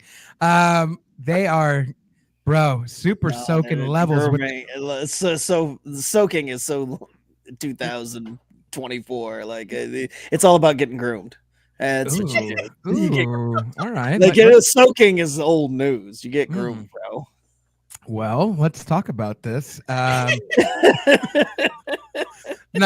that dude, they fucking fucked these guys up. I watched the 2nd, 3rd, and 4th quarter of this game. I walked in my homie's place, and he's like, he's got the BYU, and I'm like, oh, we got the Mormons playing, and he's like, yeah, and they're beating the shit out of Deion Sanders' team. I'm like, let's talk about this. He played for the Dallas Cowboys. I was a Cowboys fan during that time. The Emmitt Smith, Michael Irving, Troy Aikman era. I was a fan during then. I grew out of it. There's a lot of Texas people that didn't and never grew out of it. They still believe Santa Claus exists, but I love that team, and I enjoyed me some Deion Sanders. Now, though, I don't know. He's hit or miss for me. So when he said they're fucking up Deion Sanders, I'm like, oh, it's like walking into a movie. Probably it's like walking into, you ever seen the movie You Got Served? You ever seen that movie? I've seen that. Yeah, it's like walking in midway through the movie. You're like, why is he on crutches? Can he come back and can he dance for the B2K team? What's going to happen? Can IMX and B2K formulate plan? And guess what? Not to ruin if you haven't seen You Got Served, they dance their ass off and they win. So it feels like I walked in the middle of You Got Served for this game right here. These Mormons did not come to play. They came with Mormon Jesus, and they thunderstruck this team, and it was not even close, dude. Also, too, like, why are you throwing, so kind of, there were some crazy plays these guys threw with some interceptions, whatever, was Colorado. That guy threw some crazy interceptions. It was not pretty. Shedeur That was had not. That was very bad game. trash. Matt Barr pointing out too the BYU corner that hit the prime time, the dance after one of Shedeur's picks on the Colorado sideline was fantastic. That was great to see him just do that Dion dance. Dorian said worst bowl ever. I disagree, my man. I really enjoyed it, only because the storylines that were going on. And I don't know if you saw this, Scott, but Shedeur might have jinxed himself. Yep. Because prior to the game, So dumb. out a picture of his locker and his new custom cleats that he wore during the game. Shedeur, likely the first quarterback to get drafted, put out a picture of him, his custom New York Giants cleats that he wore. He wore those. What a blunder. I was gonna say, guess who doesn't want him anymore? You know what I mean? He wore those cleats and then went 16 of 23 for 208 yards, 2 touchdowns, and 2 picks in a 36-14 loss. The Giants are already ruining this dude's career. Like, it's already started. He hasn't even signed with them yet. Dude. I mean, independent of, not knowing who you're going to get drafted from or drafted by, rather, I can't imagine willingly waking up and saying, I want to be in New York so badly, I'm going to wear these cleats. Like, I know you want to be first picked and all that and yada, yada, yada, all that comes with that, and New York media market, all that shit. But, like, who wants to play for the Giants, man? Like, they suck. They're not good. Like, I don't understand why you would do this. And if you're the 31 other teams, like, you see this, I'm not saying that it would necessarily discourage you, especially if you're quarterback needy, but like, to me, this is worse than the Cam Ward thing, because you're like, guys quit on their teams all the time. But willingly wearing another team's gear just because you hope that they take you in a draft, I don't know. That seems more questionable. And then also just fucking up. Like, how about that? Like, also, yeah, you sucked while wearing that. Fucking up, bro. Come on, man. Nobody want that shit. Get that shit out of all. My buddy's a big college football guy, and he was like, he's probably going to be, drafted in the 6th round. And I was like, God damn, he's that bad. And he's just like, he fucked up, man. He fucked up tonight. He fucked up. He just kept saying that every time. He fucked up, bro. He just kind of fucked up. And I'm like, bro, how many times you going to say that tonight? Like, I don't even know this guy, but apparently, according to him, they fucked up. He fucked up, man. He's gonna still be the first quarterback taken. Like, whoever takes him, I think he's gonna be the first quarterback. But that's just because the quarterback class isn't very good. It's very balls. It's very, very terrible. It's not. Oh, congratulations! You're the number 1 quarterback off the board. But he's gonna go high because there's a lot of teams that need a quarterback. So when you look at him after the Giants. What are they doing today? Blowing it and beating the Colts in a meaningless game for the Giants. They come out, oh, you showed the Colts and Joe Flacco. Good job, Giants. You just cost yourself a spot in the draft. Now the updated draft order, Patriots have the number 1 pick, Titans number 2, Browns are sitting on that 3 pick, and then the Giants. So looking at those teams above them, Scott, Giants still probably are the ones that take a quarterback there. I was just going to say, I was like, Shedeur probably still ends up there, right? Like, I guess the Browns might after they just restructured Deshaun's contract. And I couldn't see it. But taking somebody that high with the one, I don't see them doing that. So he's still going to end up, right, as a Giant. So in the long – I guess he looked at the draft order and said – We'll always have this to laugh about, I guess. Like, that's all I got. It's just like, hey, remember that one time when you wore those cleats in college and then got drafted by them? Ha ha ha, that was funny. Like an episode of Craft Root Sports. Remember that one time? You remember that one time Mike used to get ice? We used to ice with Scott. Remember that shit? That shit Let's was not funny. bring that old shit up. I was here for that. You were. As a matter of fact, Blake, Scott chimed in late and then said, Blake, let's party like it's 2017. Well, let's go. We're all going. Let's go. This is the other thing. Dorian bringing up the other Colorado storyline that's been going on. He said he just wants to see if Travis Hunter's girlfriend is going to give him a piggyback during his draft selection. Scott, I feel really icky about this whole thing. I don't know if you've seen what's been happening, but since Travis Hunter won the Heisman, the only stories about Travis Hunter are the fact that his girlfriend is like cucking this dude really bad. Like it's a whole bad situation going on there. And people are like, dude, protect your money. Drop this girl. Like, it's not good. The story came out that when he was in college, Travis Hunter used to take her to parties and then sit out in the car and wait for her to be done at the party. And then he would take her home because he didn't like going out and drinking and boozing it up. So people like have been running. And then there's all kinds of stories like where she's in rap videos, and guys have posted Snapchat stories of them with her. And like every story about Travis Hunter now is about his girl and this weird relationship. I don't know, man. I feel icky. I feel icky. I'm a firm believer that whoever you're with prior to getting drafted or signing your first successful amount of money check, cut them off. Do not be with that person once you do that. The minute that is about to happen, boom, they're out of your life. You need to be with rich-minded folks and rich-minded people once you become rich. No more of this broke shit. Like, do you know how many people I'm gonna cut off in my life if I ever get rich? This is probably why I'm not rich, because there'd be so many people in my life that'd be like, ew, you're just too broke for me to like associate myself with you. So, Travis, you gotta drop that bitch, bro. You gotta drop that bitch, bro. And sitting out in the car at parties, yo, man, no. At least go and have a Shirley Temple, at least have a little fizzy water. Have a little orange juice or something, rehydrate, get some vitamins in you. Don't be cuckish, bro. Hey, don't be cuckish. Ooh, This is bad look, bro. Nobody likes that. I don't even watch you. I'm just giving you some life advice from, just don't do that. Don't be like him. Scott, I feel like your advice about dumping the one before your first big contract stems entirely from this draft night memory. Oh, yes. Russ, and never forget, dude. Hit it big. Dude, I remember watching that live. I will never forget thinking in that moment, dude, he's got to get rid of her. Like, did you just see how spastic she went over him getting drafted? That told me everything I needed to know about where that relationship was headed, how it was going to end, and about her. Can I get context for that? I don't know. This is Russell Wilson, who got drafted. I don't remember exactly. Third round. All right, so it was third round that Russ got drafted. And when he got drafted, when he got the call, this image was shown on ESPN, and that is his girlfriend at the time. From college, dated throughout college. Yeah, very, very excited that the effort and the time that she's put into this relationship has finally paid off.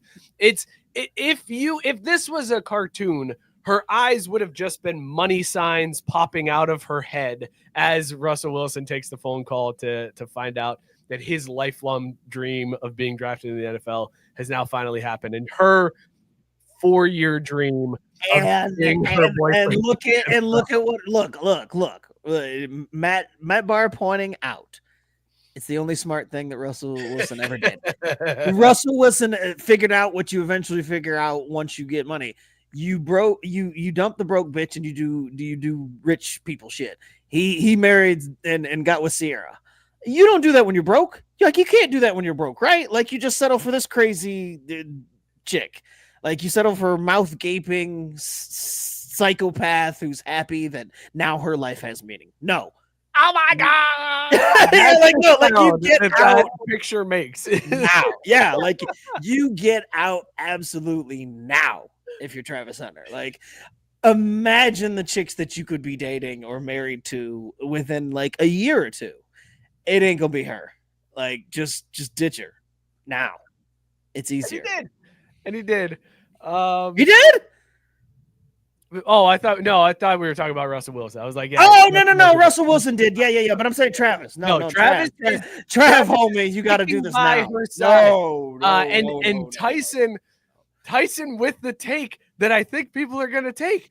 He's loyal. That's got to count for something. No, Like this is the no. opposite of the Cam Moore. All the people that are like Cam Moore out there, he bail on his teammates. They're like, look at this guy. This one right over here. He's one of the good ones. You know why? He sits in that cuck chair like a good boy should and just sits there and watches his girlfriend take it. That's the kind of guy. That's the loyalty I want to see in my locker room right there. A guy who will sit there and watch you bang his wife and not care one bit. And meanwhile, I'm sitting there like, yo, Trav, do the blackest shit you can ever do. Drop this bitch, get you a famous white chick, and ride out, dog. Ride out. Ski them slopes. So were these P. Diddy parties, or what's going on? Like, he's probably going to get drafted. I mean, he's going to be drafted by New England or something. He's got plenty of options. Just dump this one. Just dump him. You guys seen Oppenheimer? You know what's going on?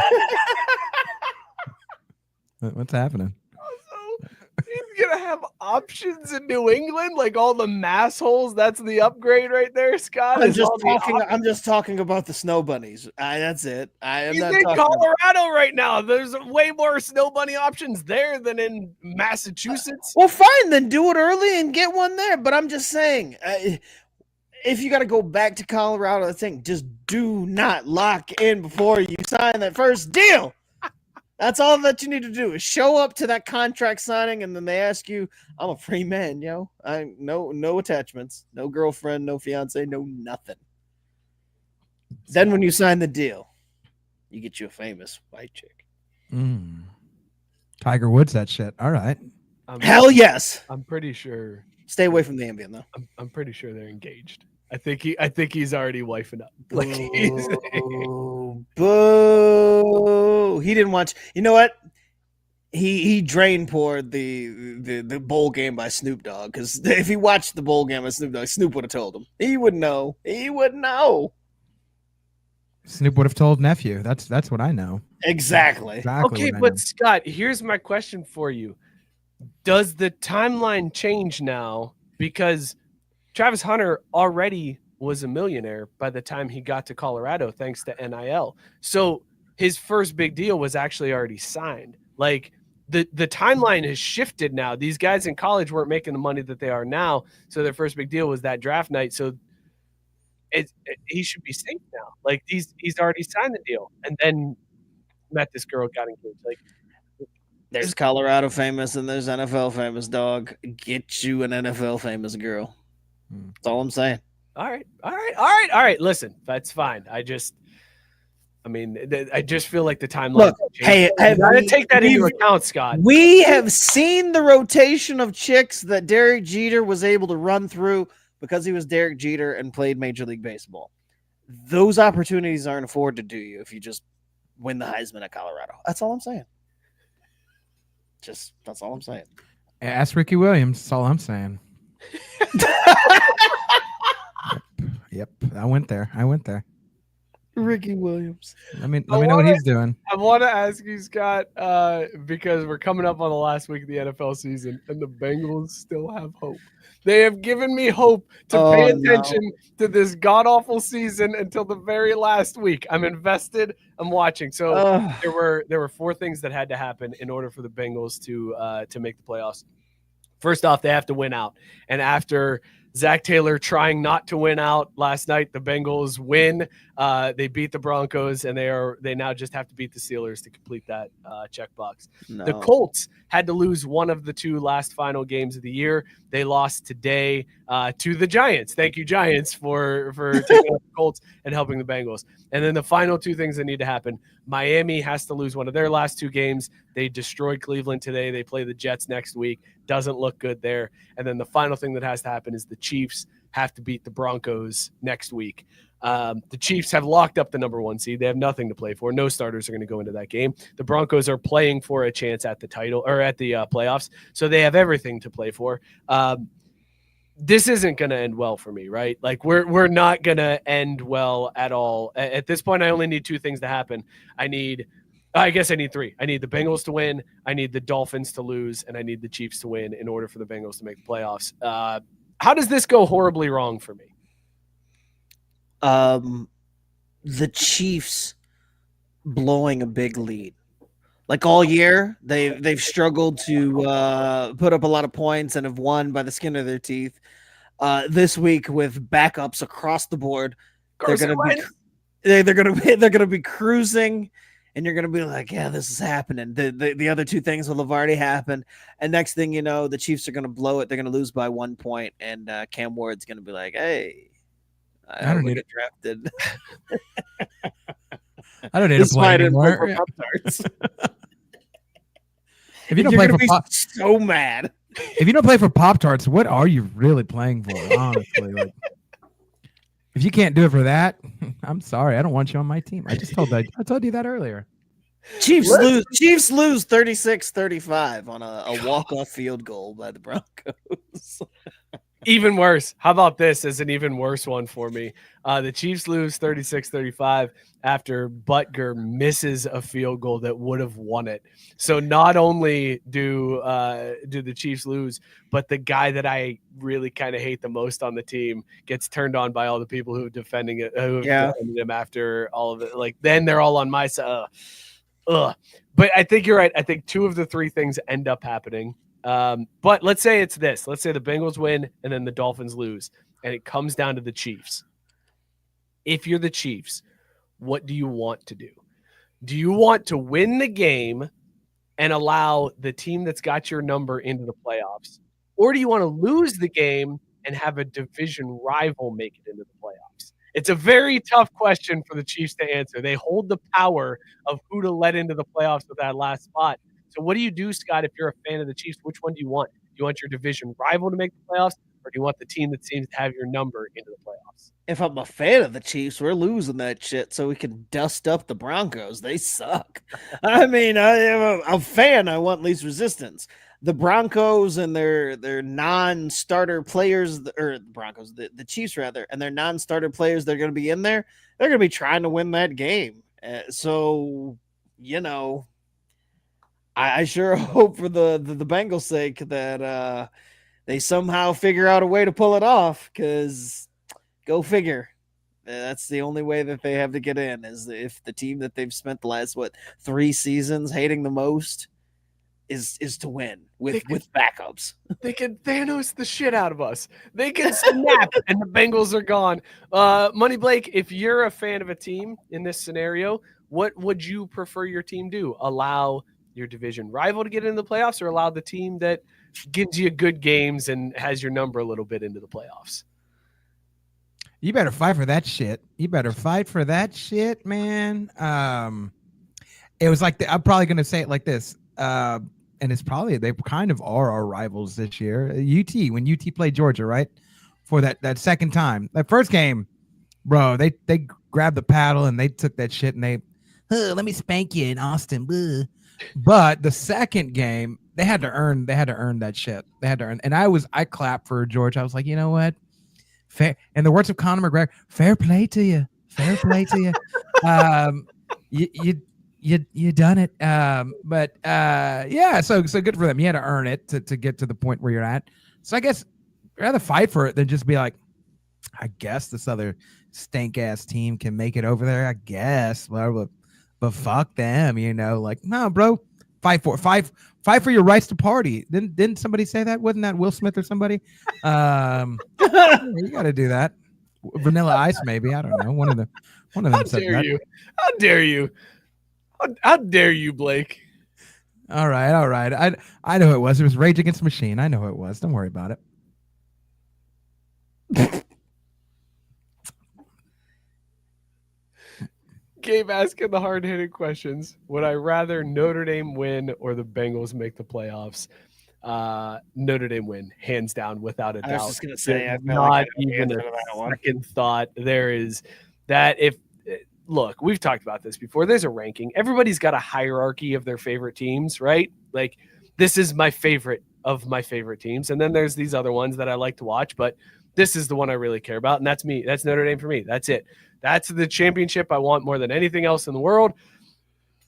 It's probably not going to happen. I don't feel good about it, Scott. I don't feel good about that one at all. Notre Dame loses. Freeman takes the Bears job moments later. Your heart. Sip, chug, drain, pour. exploded, shot to death in a firing range, or burnt to a crisp. This is horrible. This is horrible, bro. This is like I used to go get my hair. I still get my hair cut, but my hair cutter used to work at this other haircut place, and there's this guy. Shout out to Cloud. Cloud, you're an Hey, amazing Gabe. haircut. First of all, we're not here for facts, and extensions mean nothing in college. We've seen that happen before. Guy gets a head coaching extension in college, and then 10 minutes later goes pro. So first of all, we're not here for facts. Second of all, Freeman to the Bears. Fantastic. Blake, please, Back to you, Blake. please palate cleanse because I'm still shaking at Scott saying that. So this guy Cloud used to always. I don't know why he would get into this shit, but he would have some weird asks. Them like, would you rather? He would have these weird asks.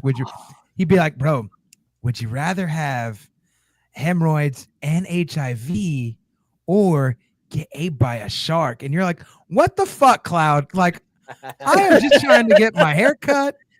And I'm like, bro, you're not even cutting my hair. Jimmy's cutting my hair. But I feel bad for the person you asked. And I know that it's going around the barbershop. And I hope my hair is cut before it comes this way.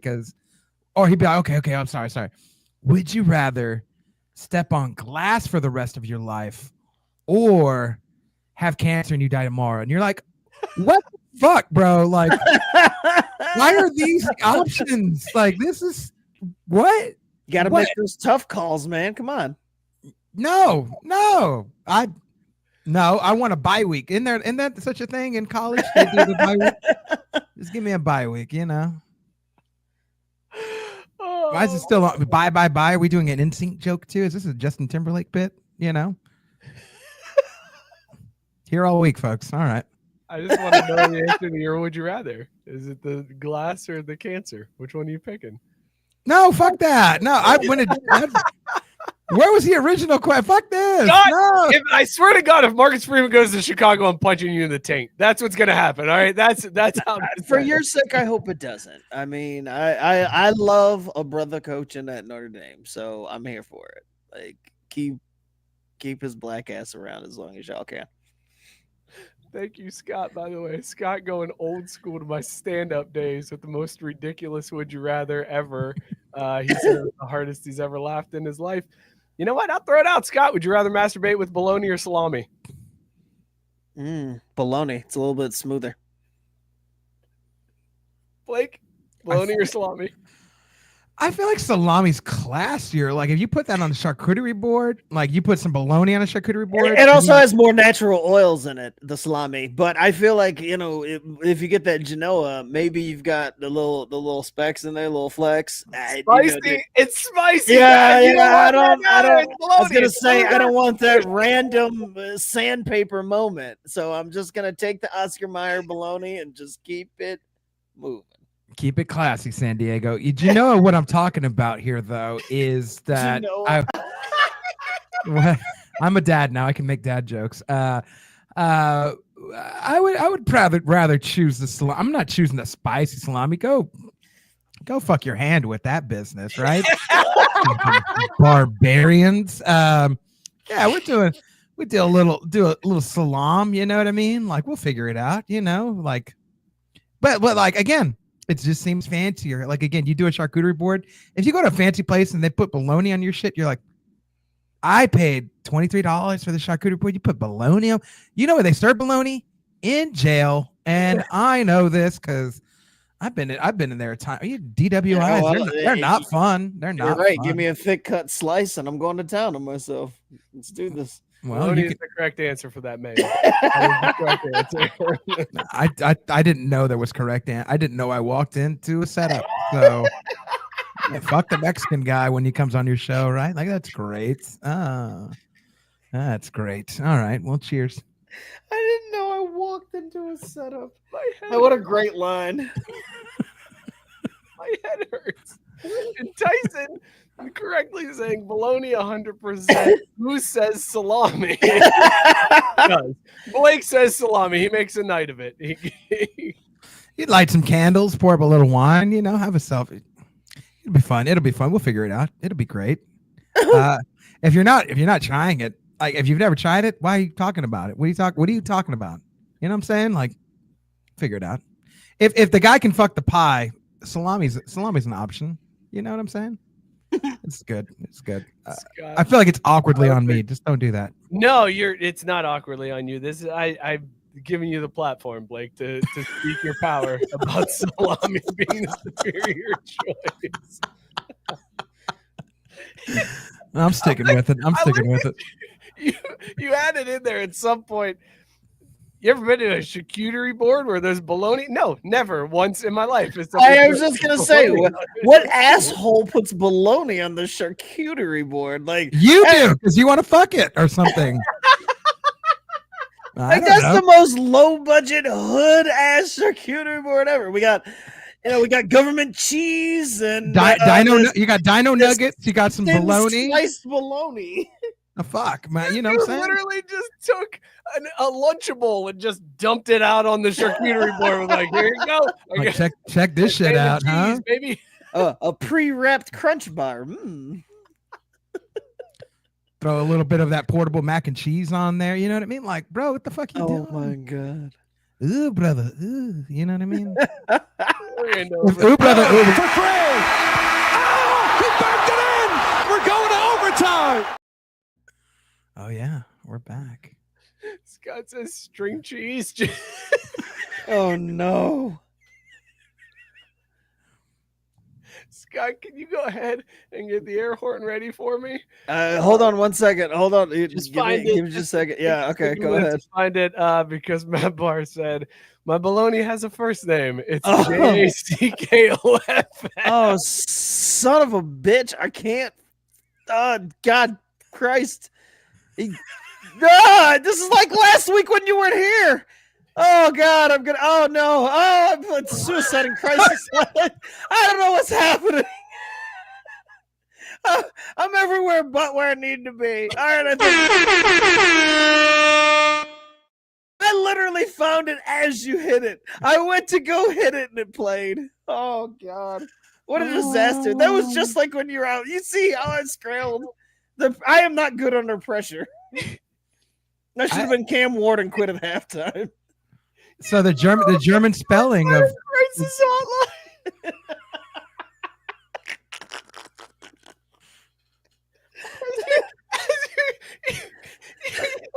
Oh God. Were you coming with the bologna right now, or was that? I was watching Mayo dump. Coming with the bologna, you jack off with the bologna, watching Mayo dump. This sounds like a sandwich party right here. This sounds interesting. You're checking out a thing, a little Mayo dump, a little package of bologna. Good night. You don't even need the kids movie and anything. They're just like, oh, Mayo dump and a package of bologna. I see you, bro. I see you. I was there last week. Yeah, we've all been depressed. It's okay. We've all been there. Little, you make your own sandwich night. You know what I mean? That's great. I'm not mad at it. Dinner and a movie.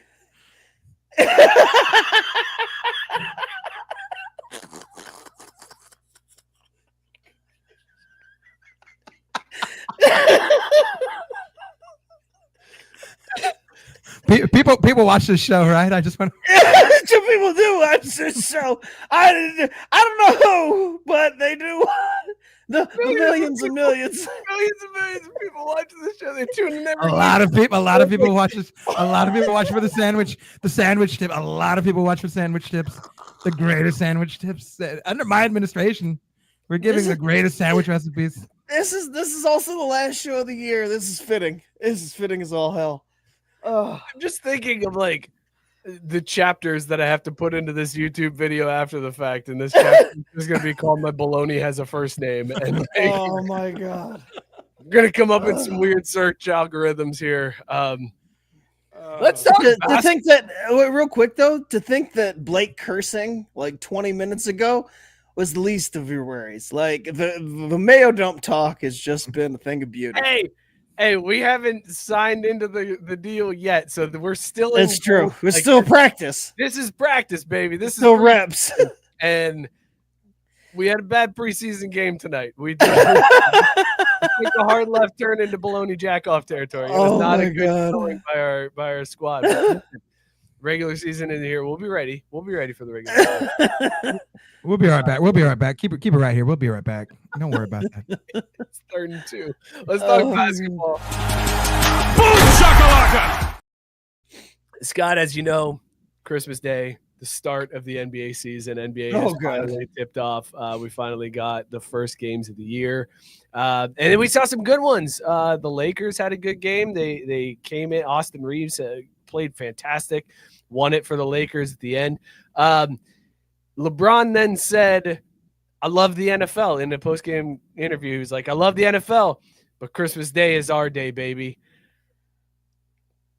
It was not their day. Not even close. The NBA games, I think the highest was like 6.9 million in viewership. The Chiefs Steelers game on Netflix pulled in 24.9 million viewers. Like, the NFL just owns whatever they want, right? Like, the only reason now why the NFL isn't taking over everything is because the NFL doesn't want to take over everything yet. But this is it, right? Like, if the NFL decides they're doing Christmas Day games, the NBA has to find a new holiday, right, Scott? We have to have a new start to the season. It sucks so badly too, because I just want one time for the NFL to overextend themselves or blindly have faith in whatever they do is just going to turn into gold, and for it to strike out just one damn time. But sure enough, all that bitching we did last week and all the bitching that they did in Kansas City about having to play games on Christmas Day after just playing on Saturday or Thursday or whatever short turnaround it maybe didn't mean a damn thing. Didn't mean a damn thing because people still they stopped watching when those mother effers kneeled, but they sure as hell came back for these Christmas Day games. I tell you that. They was there in droves for these Christmas Day games. They wasn't kneeling they weren't worried about no flag kneeling on Christmas Day. Well, of course not on Jesus's birthday. Right. Nobody would dare kneel for the flag in a small town on Christmas Day.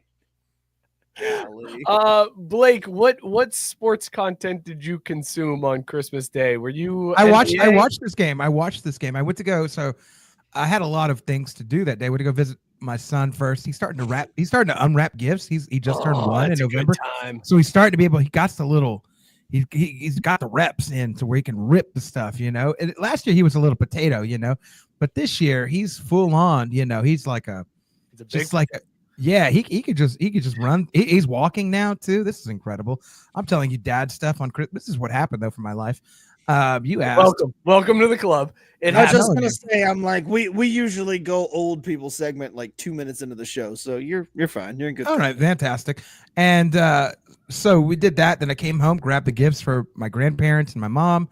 Did that, and then had the whole time with them. Came home, and then my buddy, he was working. He works at a bar. They have these things called nationwide. They're Evos.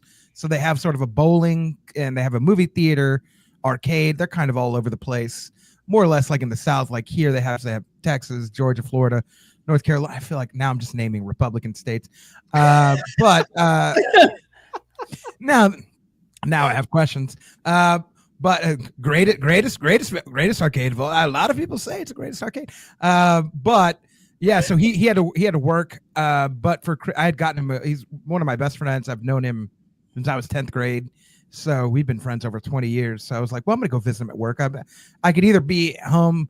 I get, in the words of Money Mike, I could stay home and watch The Grinch, but check my Palm Pilot, look like I ain't doing shit, So went to go give him a visit, and he was working the bar at Evo. He's a head bartender there, and while I was hanging out, the game was on. So I'm like, guess what? I guess I'm watching LeBron, who doesn't want to be here, and Stephen Curry, who keeps making threes. This is going to be a fun game. So I watched that game, and that was a fun thing. It was on, it was on. So I'm taking in sips, and got the hookup on some drinky poos, and I'm just watching.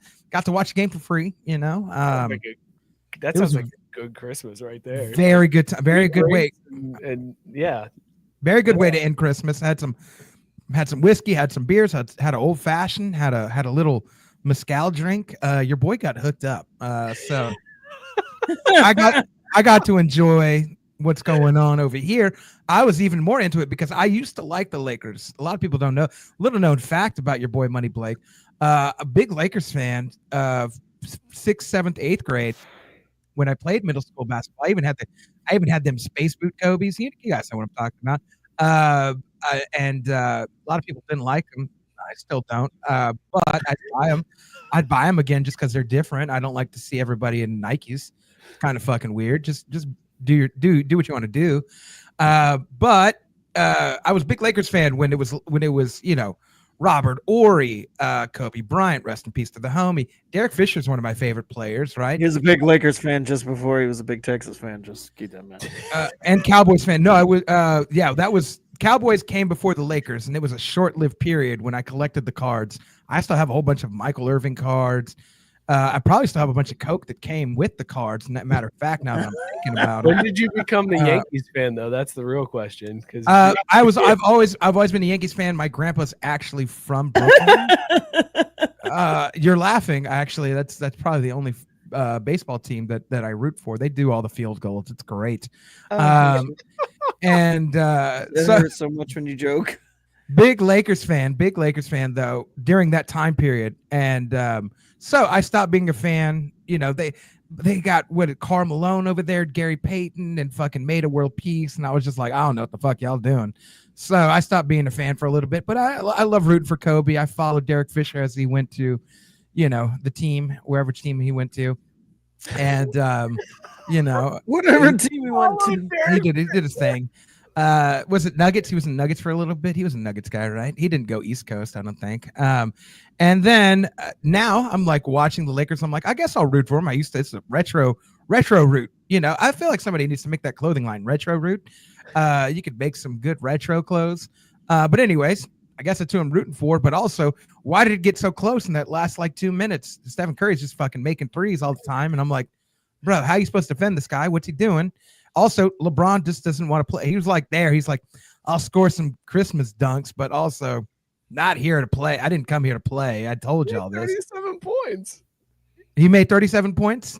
Yeah. Could have made 38 if he wanted to try a little harder. That son of a bitch. So, that's not on me though. He wanted to unwrap gifts that day, and that wasn't one of the things he wanted to unwrap. Did they win? I don't even remember because they did. The Lakers won. Austin Reeves hit a 2 on an inbound. He had a layup on an inbound that sealed the deal for the Lakers. But you're like one of the few people that did watch it, Blake, because apparently the NFL owns everything, even when they decide to stream to Netflix. They will trounce cable viewing on a holiday that is traditionally a basketball holiday. So I'm minority in real life, and I watch. That's great. I feel like I fit in right in America. This is great. Back to you, Mike. Scott, what's the next holiday that the NFL takes over? Because they have stolen Christmas from the NBA. It's official. It's done. There will always be NFL streaming games on Christmas now because of the success they had this year. So you will always see an NFL streaming game on Christmas to take it away from the NBA. What's the next holiday the NFL takes over? Are they coming for New Year's Day, or are they going to go after college football first? Are they taking hockey's New Year's Day outdoor games? I guess that does pound on the college football door too. So 2 birds, 1 stone. Go New Year's Day. 2 birds. No, I got one for you, because the NBA, after LeBron declared that it was Christmas Day was their holiday, what's the only other holiday that overlaps with the NFL season? The only other federal holiday, the one that the NBA tried to recently take hold of. That's right. Even though the playoffs are going on, the NFL is going to take over MLK Day. It's happening. They are going to take over Martin Luther King Day like you've never seen before. They kneel. They're going to embrace the kneeling. They're going to do whatever it takes. There's only 4 teams left playing Martin Luther King Day, and they are going to take that shit over. all because LeBron had the gall to say Christmas Day, that's the NBA's day. And the last time the NBA tried to put a flag, look, it's illegal to plant flags around here. You pull up that flag, NBA, from Martin Luther King Day, because the NBA or the NFL is coming for it. They're coming for it. They only have playoff teams, and they're still going to take over fucking Martin Luther King Day, man. It's happening. I love this idea because that's the divisional round. So there are 4 games scheduled that weekend. There's 2 on Saturday, 2 on Sunday. I love the idea of the NFL going, you know what we're going to do? It's the divisional round. All 4 games on Martin Luther King. and the NBA trying to do their whole like, hey, we're gonna have a full slate and everybody's gonna play and we're gonna have all these little things. If 2 games, 4 teams, NFL outdraws all of the NBA games. NFL's just standing there like, what? Look, F the NFL, but I actually would laugh pretty hard if that's what they did. Just for shits and gigs. They're like, you know, we weren't gonna do this. But since you challenged us, we'll take over with playoff games with 4 teams. Take that, LeBron. Why don't you go load manage? Have a day off. Why don't you go eat some Duke's mayonnaise? You know, guys, you know what I'm talking about? Yeah, the NFL is going to take a Mayo Duke's dump all over the NBA. That's a movie right there too. That's where we go ahead and wrap this one. That was a nice little bow that you just put on that one. Scott, let's talk about these beers that we were drinking tonight. Scott, what was in your mug, dog or no dog? I was drinking Goose Island's Bourbon County Reserve Imperial Stout. 4 of the best whiskey bourbon breweries that you will ever see collaborating with Goose Island on making this beer. It only happens once per year. They put out the bio. This was from 2022. And it being a 14.4% Imperial Ale, I'm still functioning. I'm still talking. It was that good. I hope it hits me soon, but yikes, man. Delicious all the way through. Oh my God, that sounds amazing. Yeah, you know what? Her face, that's the face of this beer. That's this beer. It's so good. Before I get famous, this beer will leave me. I understand. Blake, we didn't get to hear what you were drinking tonight. It looked like another. I had a Pumpkinator. Oh my man, This guy aged in a bourbon barrel. This is 2023, so this isn't even this year. This is last year's because I have a whole bunch of them. And then I had us a little Voodoo Ranger Atomic Pumpkin. Look at you, man. I still need to have that one. That's the spicy one, right? It is. It's not spicy. It's not spicy. It's got not spicy, but like it's got a kick to it. God, it's spicy. It's really spicy. You white mother. It's like a lot of white people. Spicy. A lot of white people saying it's spicy. I told them it's not spicy. I walked in the room and said, "Wow, it's not spicy." But it's a great beers here we're drinking. So yeah, man, had a little. I throw something together last minute since I love that you roll up with pumpkin beers. You know us so well, Blake. It's the best, especially at St. Arnold. Oh, as guest of the year. I mean, it was unofficial guest of the year. I had to hop in and be like, "Hey, bros, look what I got." I was drinking Cookie Exchange Milk Stout again. I'm officially out now, so I have to start the new year with new beers. But it's always a dog. It's a fantastic beer. New Year's, new beers. New Year's, new beers. Biscuit saying, have a happy and safe new year, everyone. Thank you, Biscuit. Same to you, my man. I hope all you guys have a good new year. We're coming up on 9 years of this show, Scott. Like, this is wild, dude. Another year in the books. Thank you, man, for putting in the time, putting in the effort for this show. Mookie showing up, doing his thing. Putting in time, putting in effort. Real quick before we leave, I just want to throw this out there. I am currently looking at a picture of Shedeur Sanders. I get them mixed up. Travis Hunter standing next to a picture of Will Smith. Oof. That's it. I'm just gonna leave that there. Y'all do what you want with that. But I think it says it all. Get out, Trav. Get out. Yikes. Blake, we appreciate you jumping on with us, man.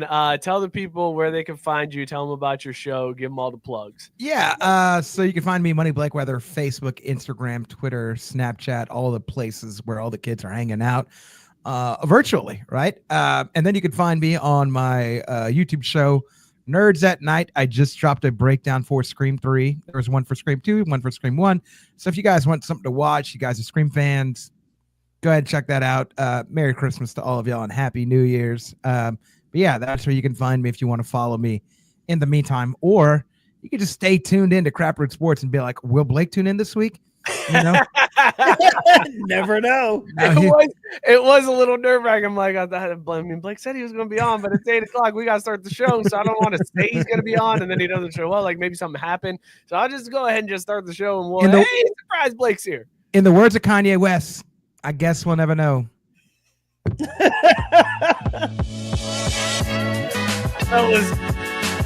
This is a show, boys. The last show of 2024. Thank you all so much for tuning in. We appreciate you guys tuning in every single week. It's awesome. The show continues to grow. Be sure to sub to the YouTube channel. Help us out, get those numbers up a little bit. All right, let's go ahead and pump those numbers and get some more subs. If you got a friend that is like, hey, listen, you want to hear about guys masturbating with bologna and like mayo dumps?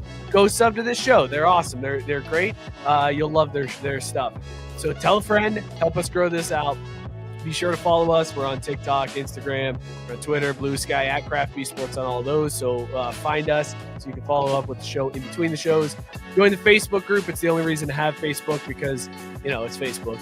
But go join that group because it's the comment section come to life. It's the show in between shows. So go shout them out, help us out in that. Also, shout out Belly Up Sports, bellyupsports.com. Tons of great content there. Shout out to the Belly Up Sports Media Network. Go sub, rate, and review to all of those podcasts on that media network. Good stuff over there. We will see you all next week, regular time, Tuesday night. We're back on schedule, Tuesday, 8 p.m. Eastern. We'll be back here. We will see you all in the new year. Cheers, everybody.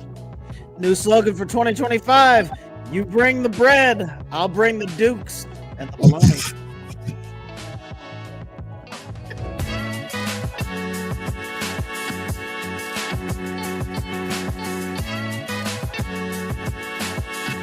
I don't know much about your show or what's going on.